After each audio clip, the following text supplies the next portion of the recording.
Si tu considères pas ton livre comme une priorité dans ton auto-édition, alors il n'aura jamais le succès que tu espères. Car si toi-même tu ne prends pas au sérieux ton livre, sa création, sa sortie, son succès, sa rentabilité, alors il restera toujours un projet dans un fond de tiroir ou sur un petit compte TikTok inactif. Si tu ne me connais pas, moi c'est Sarah, éditrice spécialisée dans l'auto-édition.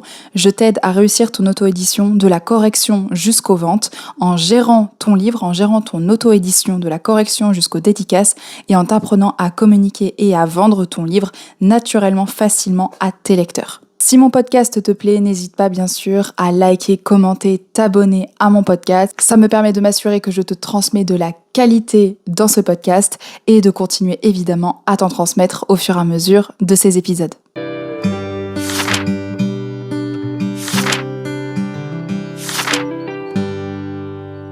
Bonjour chers auteurs, chères autrices et bienvenue dans ce nouvel épisode de Success Author Podcast. Comme tu peux le constater si tu as déjà vu les autres épisodes, aujourd'hui je fais avec la luminosité de l'appartement et non pas du jour classique parce qu'on est en pleine canicule et que tout simplement j'ai besoin de rester un maximum au frais. Dis-toi là que rien qu'en tournant le podcast, la chaleur est déjà en train de remonter. Donc je fais un petit disclaimer qui n'a rien à voir avec l'auto-édition. Prends soin de toi, prends soin de tes proches par rapport à ça, par rapport à la chaleur. Moi par exemple, mon chat reste bien au frais à la maison comme tu peux le constater et bien sûr après juste toute la famille, on fait en sorte que tout le monde aille bien dans cette période. Bref, dans cet épisode, on va commencer une série qui me tient très à cœur, qui va être le Author Mindset ou le Author Mindset pour les franglais. Et à chaque épisode de cette série, je vais en fait te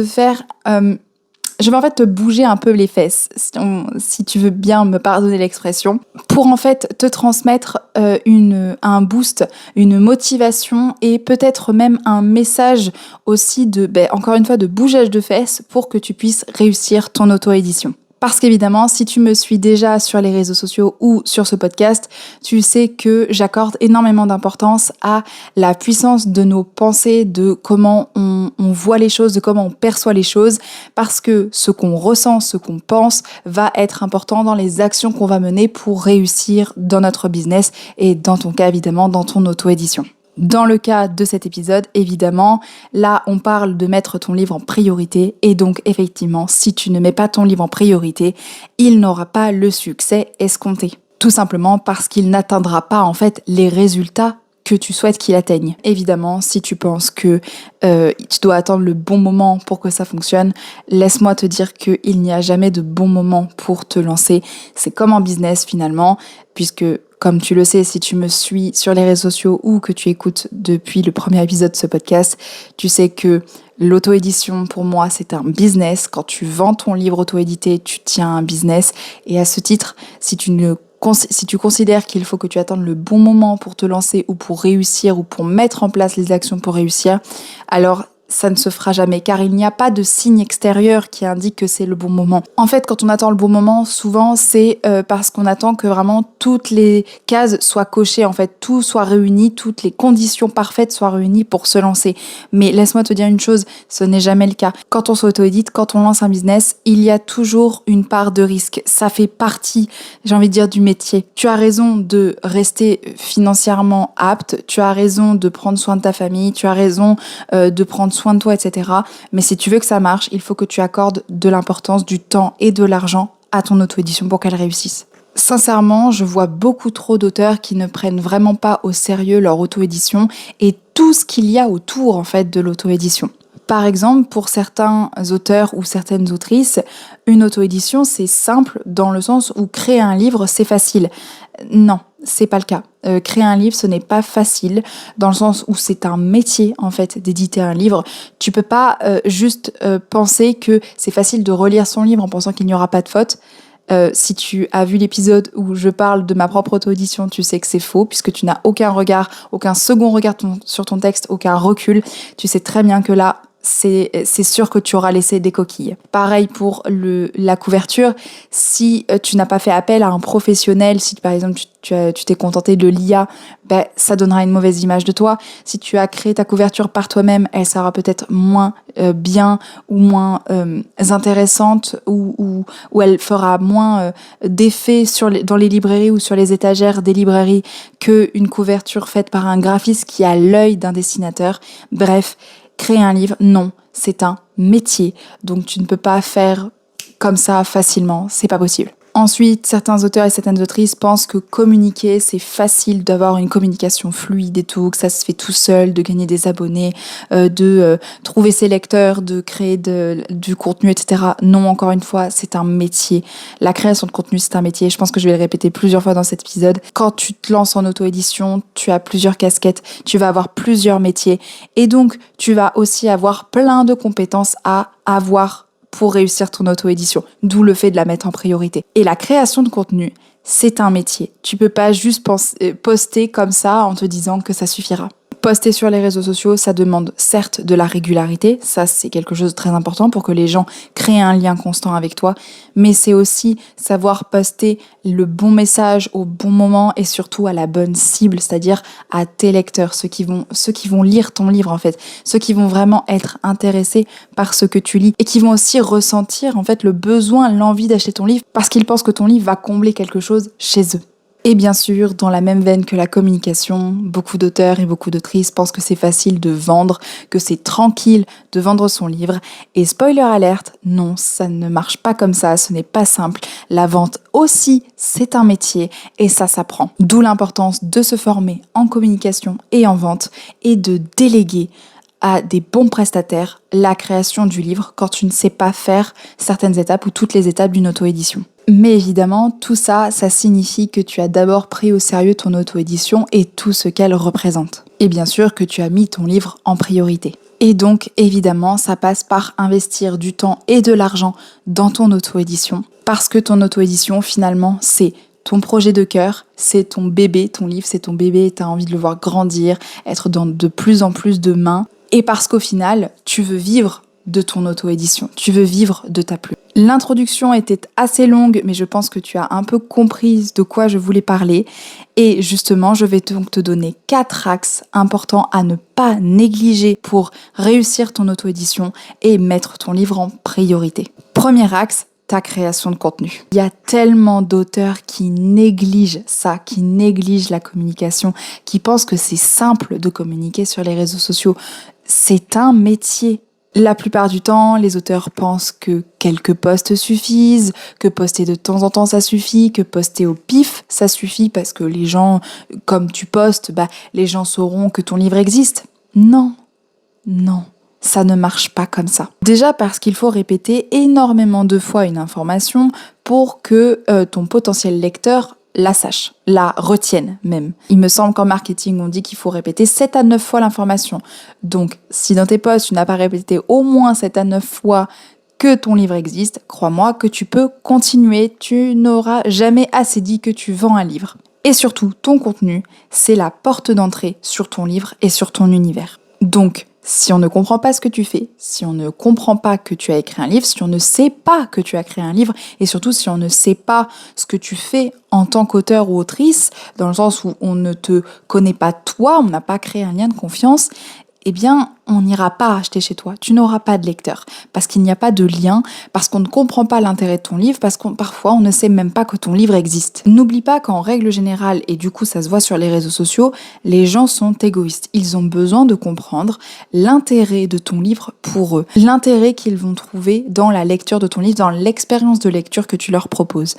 Pourquoi tes lecteurs iraient acheter ton livre et pas celui d'un autre ? Et évidemment, ça, tu ne peux pas le montrer si tu postes seulement 2 fois par semaine et surtout en postant des posts sur les réseaux sociaux qui n'intéressent pas parce que tu n'as pas appris à communiquer le bon message à tes lecteurs. Quand tu postes peu sur les réseaux sociaux et quand tu postes mal sur les réseaux sociaux, ça veut dire finalement que tu mets au 2e, 3e, 4e plan de ta vie ton auto-édition et ton livre. Tu ne lui donnes pas l'importance qu'il devrait avoir. Donc là, si tu n'investis pas du temps et de l'énergie dedans, il faut que tu retravailles ça. Alors évidemment, tu as certainement des excuses qui popent dans ta tête à l'heure actuelle. Comme j'ai pas le temps, je sais pas faire, je poste déjà beaucoup mais ça ne marche pas donc à quoi bon? Et moi je vais te dire 3 choses pour répondre à ces 3 excuses. T'as pas le temps?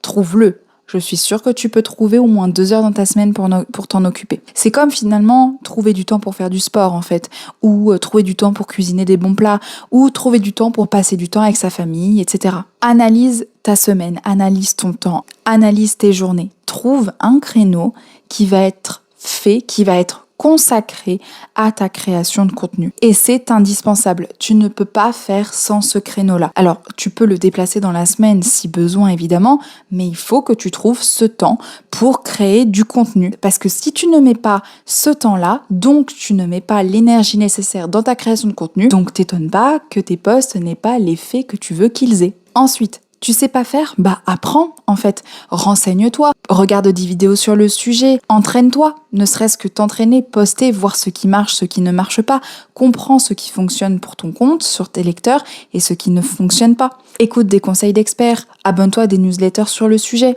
Ou alors, tu prends ma formation Success Author Expansion, tu investis en toi pour réussir ton auto-édition. Parce que avec cette formation, je t'apprends à communiquer naturellement à tes lecteurs pour qu'ils viennent naturellement à toi, facilement à toi, sans galérer. Et je t'apprends aussi une stratégie de vente pensée pour l'auto-édition et sa logistique, et surtout pour rentabiliser tes ventes un maximum, pour que tu puisses gagner un maximum sur tes ventes. Ou alors tu as l'impression que ça ne marche pas malgré le fait que tu postes beaucoup. Alors déjà, arrête de poster beaucoup au pif, déjà pour commencer. Ça sert à rien de reproduire des trends de BookTok qui n'ont pas d'intérêt concrètement dans ta communication, qui ne parlent pas de ton livre et qui ne parlent pas de l'intérêt que tes lecteurs vont avoir en lisant ton livre. Analyse tes stats sur ton compte. Tu as ce qu'on appelle donc sur TikTok Studio. Tu cliques et tu vas comprendre un peu, tu vas aller voir un petit peu tout ce qui est stats. Pareil, ça dans Success Author, on l'analyse. Et sur Instagram, tu l'as aussi en allant directement sur ton profil. Tu vas trouver facilement. Et tout ça, évidemment, ça s'analyse pour comprendre ce qui fonctionne vraiment. Je suis désolée, je vais être un peu crue, mais ça sert à rien de te plaindre que ça ne marche pas si tu reproduis quelque chose constamment qui ne fonctionne pas pour toi. Adapte ton contenu pour faire quelque chose qui fonctionne vraiment auprès de tes lecteurs. Deuxième axe, avoir un livre de qualité. Peut-être que j'enfonce des portes ouvertes, mais pourtant j'ai quand même des expériences assez folles sur les réseaux sociaux quand je discute avec des auteurs. Par exemple, récemment, il y a un auteur qui m'a dit avoir corrigé son livre avec une IA. Alors, je veux bien croire qu'elle puisse trouver les fautes grammaticales, les fautes de conjugaison, qu'elle puisse te donner des synonymes, ce genre de choses, mais pour la logique globale du texte, pour les incohérences du récit, ce genre de choses, bref, quelque chose qu'un humain peut comprendre parce qu'il lit tout le texte et qu'il comprend ce qui se passe, faire corriger ton livre que par une IA, ça va être très bancal. Ou alors, j'ai aussi des auteurs qui me disent qu'ils font toute leur auto-édition seuls en faisant appel à personne. Mais ça va pas. Alors déjà, tu connais mon expérience sur le sujet, mais juste, j'aimerais rappeler que l'édition, le service éditorial, le suivi éditorial, c'est un métier. Ça ne s'improvise pas, en fait. Il y a des compétences et des connaissances que toi, en tant qu'auteur qui veut simplement auto-éditer son livre, qui veut que son livre existe en vrai pour être vendu, tu n'as pas nécessairement. Et là, je suis désolée, tu es obligé de faire appel à quelqu'un. Je vais faire une analogie. Si tu veux faire poser du carrelage chez toi, mais que tu ne sais pas faire, il y a 2 choses possibles. Soit tu prends le temps de te former, mais ça va prendre du temps et de l'énergie dans ta vie. Si tu as le temps et l'énergie à débourser là-dessus, j'ai envie de dire, vas-y. Soit tu vas investir, tu vas appeler quelqu'un qui va venir te poser le carrelage. Mais là, c'est pareil en fait. C'est pas parce que c'est sur ordinateur ou c'est pas parce qu'il y a plein d'infos soi-disant sur les réseaux sociaux et sur Google que ça suffit en fait. Ça reste un métier. Et à ce titre, merci d'avoir un petit peu de respect pour les gens qui travaillent sur les livres. Toi, si tu as juste écrit ton livre mais que tu ne connais rien à l'édition, tu ne peux pas t'en occuper seul. Une auto-édition, c'est pas le moment d'improviser sur ton livre en fait, parce que la qualité de ton livre va conditionner aussi la qualité de ton image en tant qu'auteur ou autrice professionnelle. Ça te donne donc non pas l'obligation, mais la responsabilité de faire appel à des professionnels comme une correctrice ou un graphiste pour ta couverture, afin d'avoir un livre de qualité à proposer à tes lecteurs en tant qu'auteur ou autrice professionnelle. En d'autres termes, quand tu t'auto-édites, tu n'es pas en train de jouer, tu es en train de construire un business, construire les bases de ton business. Donc tu ne peux pas y aller au pif, parce qu'encore une fois, ça va conditionner les retours aussi sur ton livre par la suite, et donc encore une fois, ton image d'auteur ou d'autrice professionnelle. À nouveau, il y a certainement plusieurs excuses qui viennent popper dans ta tête. Comme par exemple, j'ai pas les moyens. Laisse-moi te dire une chose, si c'est vraiment ton projet, si c'est vraiment ce que tu veux, si c'est vraiment quelque chose qui te tient à cœur, tu vas trouver l'argent. À un moment donné, c'est une question de choix en fait. Tu décides de trouver cet argent en travaillant un peu plus, en vendant des objets qui ne te sont plus utiles aujourd'hui, en laissant de côté des dépenses plaisir qui pourront être réutilisées plus tard une fois que tu auras payé ton auto-édition, pour pouvoir avoir ce qui finalement te tient le plus à cœur, ton livre, l'auto-édition de ton livre. Et en plus, souvent, dans ce genre de services d'édition qui sont très longs et souvent coûteux, il est vrai, il y a le paiement en plusieurs fois. Moi, je propose le paiement en plusieurs fois pour Success Author parce que j'ai carrément conscience que c'est un budget qu'il faut avoir. Une autre excuse dans le même genre, j'ai plus urgent à payer. Là, pour le coup, je suis pas ta mère, je peux pas te dire ce qui est le plus important à payer ou quoi. Il y a que toi qui peux définir ce qui est important à payer. Ne va pas te mettre dans le rouge pour ton auto-édition. C'est une évidence que il faut que tu puisses être stable et ne pas sacrifier ton bien-être et bien sûr la base de la vie en fait pour ton auto-édition. On est bien d'accord. Mais si pour toi le plus urgent c'est acheter un nouveau téléphone, partir en vacances ou aller au restaurant un peu plus souvent, alors je pense que ce genre de choses, ça fait partie de ces dépenses que tu peux réduire temporairement pour pouvoir réussir ton auto-édition et surtout faire appel aux bons prestataires pour réussir ton auto-édition. J'ai aussi une troisième excuse qui est un peu plus vicieuse et que j'ai déjà entendue, c'est le fait que je m'auto-édite mais c'est pas pour faire beaucoup de ventes. Du coup, pourquoi tu t'auto-édites en fait? Parce que sincèrement, encore une fois, une auto-édition, c'est un business. C'est pas un jeu. Quand tu t'auto-édites, tu décides de proposer un produit, tu crées une entreprise, tu crées littéralement une auto-entreprise où tu te déclares littéralement en tant qu'artiste-auteur. Donc c'est pas le moment de jouer à un jeu comme ça. Ça coûte des sous et ça coûte aussi du temps dans l'administratif, etc. Honnêtement, une auto-édition, ça coûte trop cher pour ne pas faire beaucoup de ventes dessus ou pour penser que tu ne peux pas faire beaucoup de ventes dessus. À ce moment-là, si ton objectif c'est juste que les gens le lisent, n'en fais pas une auto-édition, poste-le sur Wattpad. Les gens apprécieront tout autant de le lire et toi ça te coûtera bien moins cher. Alors je sais que parler d'argent, ça peut créer des frictions. J'en ai totalement conscience.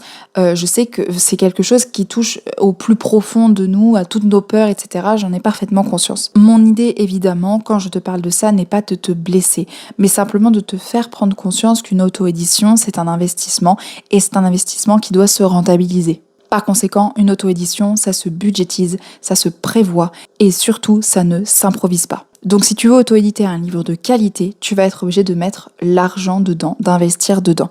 Encore une fois, ne te mets pas dans le rouge, mais si tu hésites à investir pour la création de ton livre, pose-toi plutôt la question, pourquoi tu ne veux pas investir? Est-ce que c'est vraiment un manque d'argent?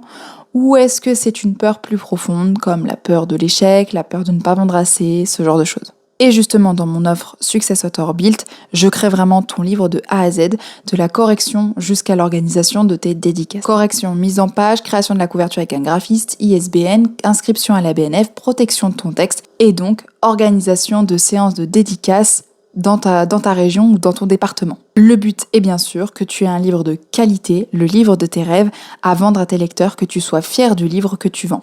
Et bien sûr, si ça t'intéresse, je te laisse remplir le formulaire qui est dans la description de ce podcast. Troisième axe, qui est un peu dans la même veine que celui d'avant, c'est le fait d'apprendre à communiquer et à vendre ton livre. Donc te former en communication et en marketing. Au même titre que tu investis dans la création de ton livre, tu dois investir dans ta communication, en tout cas en toi, pour savoir communiquer et vendre ton livre. Je l'ai répété tellement de fois et j'en suis désolée si je radote, mais au même titre que l'édition de livres, la communication sur les réseaux sociaux, le community management, c'est un métier. Il y a de vraies compétences à acquérir et si tu ne les as pas, ce qui est certainement le cas si tu m'écoutes, alors tu dois les apprendre. Évidemment, tu vas trouver plein de tips sur les réseaux sociaux, sur YouTube, etc. Tu vas trouver plein d'infos qui vont t'expliquer plein de trucs. Mais le problème, c'est que déjà, ça va être un peu fouillis. Tu vas avoir une info qui dit quelque chose, l'info qui peut dire le contraire, ou alors tu vas pas réussir à lier les deux infos ensemble. Donc ces tips que tu vas trouver, tu vas les mettre en place sur tes réseaux et ça va fonctionner temporairement, mais ça ne va pas fonctionner sur le long terme parce que tu n'as pas de vision globale de tes réseaux sociaux. Tu n'as pas la vision d'un community manager que tu es censé avoir puisque tu gères toi-même tes réseaux sociaux comme un community manager, encore une fois, ou comme un influenceur. Tu es ambassadeur de ta propre marque, finalement, de ta propre auto-édition. Et au même titre que la communication, tu dois apprendre à vendre. Donc tu dois avoir une stratégie concrète, complète, qui te permet de comprendre comment ton lecteur passe de « il découvre ton livre » à « il achète ton livre ». Et ce passage-là, ça s'appelle du marketing et c'est à nouveau un métier que tu dois apprendre, ou en tout cas les compétences, certaines compétences du marketing, tu dois les connaître, tu dois te former pour savoir le faire et ne plus être frustré à te demander mais pourquoi ça marche pas ? Et tout comme la création de ton livre, tu n'as pas l'argent, trouve-le. À nouveau, c'est un investissement en toi, et un investissement qui est censé du coup être rentabilisé, puisque en t'auto-éditant, tu vends un livre, donc tout ce que tu as investi avant, tu vas le rentabiliser par les ventes. C'est ça le but du jeu, c'est ça l'intérêt de t'auto-éditer, de créer ton business, je le rappelle. Donc à nouveau, budgétise, vois combien tu peux mettre, vois ce que tu peux faire, vois si tu préfères un coaching ou une formation, etc. Ça, c'est toi qui vois. Et à nouveau, si tu as envie d'une formation, tu sais que Success Author Expansion existe avec moi et que cette formation te permet vraiment d'apprendre à communiquer naturellement sur tes réseaux sociaux pour créer du contenu qui attire facilement tes lecteurs sans galérer et une stratégie pensée pour l'auto-édition pour te permettre de rentabiliser un maximum les ventes de ton livre. Et enfin, quatrième axe, tu dois penser comme un auteur ou une autrice professionnelle. Ton auto-édition, ton livre, ce n'est pas seulement un projet créatif, ce n'est pas un hobby. C'est un projet professionnel à part entière, c'est un véritable business. Oui, je me répète, oui, je radote dans cet épisode, c'est peut-être la chaleur, mais je pense que je ne le répéterai jamais assez. Ton auto-édition, c'est ton business. Donc, si tu veux que ça marche, si tu veux un jour devenir un auteur à succès, un success author, tu vas devoir mettre le temps et l'énergie nécessaires pour réussir. Aussi, tu as besoin de voir sur le long terme. Évidemment qu'aujourd'hui, si tu postes un petit peu sur les réseaux sociaux si tu as déjà créé ton livre, toi, tu te dis, il n'y a rien de fait encore, c'est long, je suis impatient ou impatiente, etc. Évidemment, je comprends, vraiment. Vraiment, parce que je suis exactement dans la même situation que toi en tant qu'entrepreneuse, je le rappelle. Donc je comprends parfaitement ce que tu ressens. Mais là, ce que tu dois voir, c'est sur le long terme. Chaque action que tu mets en place aujourd'hui, c'est des actions qui vont payer plus tard. Par exemple, publier dès maintenant sur les réseaux sociaux, ça va te permettre de gagner en expérience de publication, tu vas comprendre comment on fait, tu vas savoir monter de mieux en mieux des vidéos, créer de plus en plus de carousels, aller de plus en plus vite, tu vas comprendre ce qui fonctionne, ce qui ne marche pas, tu vas créer du lien avec tes lecteurs, tu vas comprendre comment créer du lien avec tes lecteurs, tu vas savoir utiliser les plateformes, tu vas avoir une vision plus globale. Pareil en termes d'investissement, si tu investis de l'argent aujourd'hui dans la création de ton livre ou dans ta communication, c'est quelque chose qui va être retourné par la suite. Parce que si tu as un livre de qualité avec une belle couverture, par exemple, les gens auront envie de l'acheter. Si tu apprends à communiquer et donc à savoir comment communiquer le bon message, les gens auront envie d'acheter. Donc tu auras un retour sur investissement qui est naturel. Mais ça prend du temps, de l'argent et de l'énergie avant d'avoir réception. Il faut que tu donnes pour recevoir. Tu dois pas donner à foison jusqu'à ce que t'aies plus rien en poche, plus d'énergie, que tu sois épuisé. On est bien d'accord, hein. Le but, c'est pas de partir en burn-out ou d'être dans le rouge, encore une fois. Mais par contre, si tu veux recevoir, il va falloir que tu donnes de toi un minimum pour ton projet. Rappelle-toi d'une chose, chaque action que tu mets en place, c'est une pierre que tu mets à ton édifice. Et même si tu ne vois pas les résultats aujourd'hui, ça ne sert pas à rien, car tu vas avoir les résultats plus tard. Au lieu de te concentrer sur ce qui se passe actuellement, imagine-toi plutôt sur 1 an, 5 ans. Imagine vraiment comment ça serait si tout ce que tu mets en place aujourd'hui fonctionne pour ton auto-édition, pour réussir ton auto-édition. Et toutes les excuses comme « j'ai pas le temps » et « si mon livre ne plaît pas » ou alors « les auteurs ne vivent pas de leur plume, donc pourquoi je m'embêterais ?» Tout ça, ce sont de véritables excuses qui cachent en réalité des peurs, comme la peur de l'échec, le syndrome de l'imposteur, ce genre de choses. Encore une fois, t'as pas le temps ? Trouve-le. Trouve le moment dans ta semaine où tu peux te consacrer à ton livre, à ton auto-édition. Pour ton livre, tu ne peux pas savoir pour le moment s'il ne plaît pas. Et crois-moi, le fait que personne n'achète ton livre aujourd'hui ne veut pas dire que ton livre ne plaît pas. Ça veut simplement dire que tu ne sais pas le vendre. Ce qui t'indique vraiment que ton livre ne plaît pas, ce sont les retours négatifs. Si un jour tu n'as que des retours négatifs sur ton livre, alors là tu pourras te dire je laisse l'auto-édition tomber, j'ai vraiment tout fait pour que ça marche, là ça ne marche pas. Mais tant que tu n'as pas la preuve que tes lecteurs détestent ton livre, alors tu ne laisses pas tomber. Parce que là, en fait, tu es juste en train de te mettre des bâtons dans les roues, tout seul ou toute seule. Tu n'as aucune preuve que ça ne marche pas. Il n'y a que toi qui es en train de te dire, je vends pas, donc ça marche pas. Non. Apprends à vendre, apprends à communiquer, tu vendras et à partir de là, tu pourras voir les résultats. Et ça m'étonnerait que tes retours soient négatifs. Et pour cette excuse que les auteurs ne réussissent pas en auto-édition, c'est totalement faux. Il y a des auteurs et des autrices qui réussissent en auto-édition. Pour n'en citer qu'une, Jupiter Phaéton, qui a réussi en auto-édition, qui vit aujourd'hui de sa plume grâce à l'auto-édition, donc c'est possible. Mais encore une fois, tu ne pourras pas savoir si ça marche pour toi, tu ne pourras pas savoir si tu peux vivre de ta plume en auto-édition si tu n'essayes pas. Je ne te garantis pas que tu peux réussir. Mais par contre, je peux te garantir une chose, si tu n'essayes pas, tu ne sauras jamais si ça marche pour toi et tu ne réussiras jamais. Ton auto-édition, ce n'est pas seulement un projet créatif, c'est un projet professionnel à part entière. Tu dois donc penser comme un auteur professionnel, comme quelqu'un qui gagne sa vie grâce à sa plume. Imagine-toi déjà dans le succès, qu'est-ce que tu ferais pour vendre tes livres naturellement si tu étais déjà en train de réussir ? Et les actions que tu penserais mettre en place si tu étais déjà un auteur à succès, c'est ça que tu dois faire dès maintenant.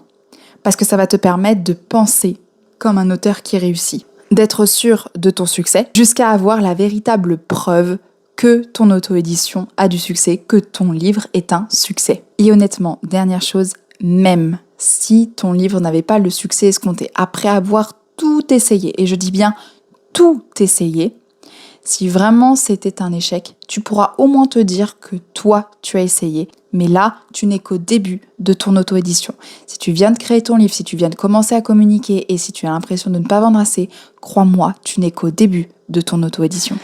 Bref, pour conclure, tu l'auras compris, ton livre, c'est ta priorité si tu veux réussir ton auto-édition. Tu ne t'es pas auto-édité pour rien. Tu t'es auto-édité pour avoir un livre qui plaît, pour avoir un livre qui a du succès, pour avoir un livre qui se vend. Et je vais te laisser avec cette petite question à laquelle j'espère tu répondras pour savoir si ton livre, c'est vraiment ta priorité. Quel est mon véritable objectif en m'auto-éditant ? Si c'est seulement que les gens lisent ton livre, alors ne t'auto-édite pas. Publie simplement sur Wattpad, ça te coûtera moins cher, moins d'énergie et tu auras tout autant la satisfaction que en t'auto-éditant.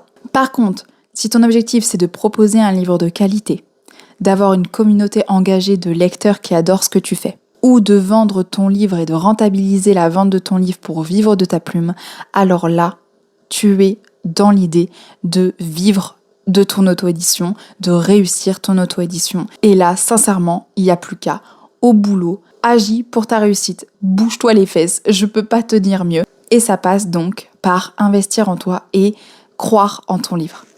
Merci d'avoir écouté cet épisode, j'espère qu'il ne t'aura pas blessé, mais qu'il t'aura reboosté, remotivé, qu'il t'aura donné envie d'aller plus loin dans ton auto-édition. S'il t'a plu, like, partage, commente sur ton auto-édition, raconte-moi où tu en es, histoire qu'on en discute. Et surtout, si tu veux aller plus loin, encore une fois, dans ton auto-édition, pour réussir ton auto-édition, que tu sois à la fin de l'écriture ou en pleine promotion de ton livre, alors remplis mon formulaire qui est dans la description de ce podcast pour pouvoir être recontacté en priorité dès que j'ouvre de nouvelles places pour mon accompagnement. Et je te dis à très bientôt pour un nouvel épisode de Success Author Podcast.